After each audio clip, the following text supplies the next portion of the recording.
তুমি রোডের উপরে তোমাকে পারমিশন কে দিয়েছে চাঁদা তোলা? রোডে গাড়ি দাঁড়ানো গাড়ির তোমাকে চাঁদা তোলার পারমিশন কে দিয়েছে? সরকারি অনুমতিতে মানা করানো আছে, সখ্ত মানা করানো আছে যে তোমার।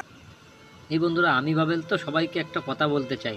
এবার দুর্গাপুজোয় সরকারের তরফ থেকে 1,10,000 টাকা করে প্রত্যেকটা ক্লাবকে দেওয়া হয়েছে। তো সেখানে যদি কোনো চাঁদা পার্টি কোনো গাড়ি ধরে আটকায়, 10 টাকার বেশি দেবে না। আর তাছাড়াও যদি তারা জোর জুলুম করে তাহলে লোকাল থানায় একটা করে রিপোর্ট করবে। তো বন্ধুরা, এই দিকটাও তোমরা সতর্ক থেকো। তুমি রাস্তায় একটা গাড়ি নিয়ে বেরোয়েছো মানে তোমাকে 10 টাকা চাঁদা দিলেও দিতে হবে, কিন্তু 10 টাকার বেশি দেওয়া যাবে না। আবার বহু চাঁদা পার্টি আছে, তারা কি করে গাড়িগুলো দাঁড় করিয়ে রাখে 1 থেকে 2 ঘন্টা 3 ঘন্টা।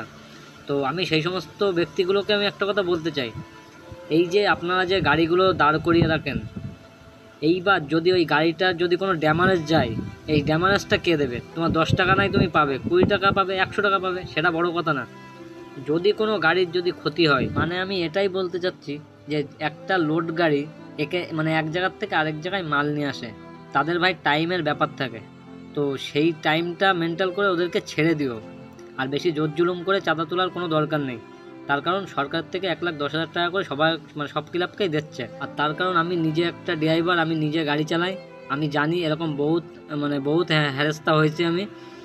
তো সেই হিসাবে ভিডিওটা আমি বানালাম। তো জানি না হয়তো কার হয়তো খারাপ লাগতে পারে। তো ভাই কারো যদি খারাপ লেগেও থাকে তার জন্য সরি। কেন আমি এরকম প্রচুর মানে এক জায়গায় 1 ঘন্টা 2 ঘন্টা করে আমি দাঁড়িয়ে গেছি গাড়ি নিয়ে। মোটামুটি 50 টাকার নিচে তো তারা চাঁদা নেবেই না, প্লাস আরও ঊর্ধ্বে তারা জোর জুলুম করবে। এইগুলো কি? এগুলো ভাই কোনো চাঁদা পার্টি তুলতে পারে না। আর যেহেতু এখন সরকার 1,10,000 টাকা করে প্রত্যেকটা ক্লাবকে অনুদান দিচ্ছে। যাই হোক, সবাই ভালো থেকো, আর ভিডিওটা ভালো লাগলে শেয়ার করে দিও।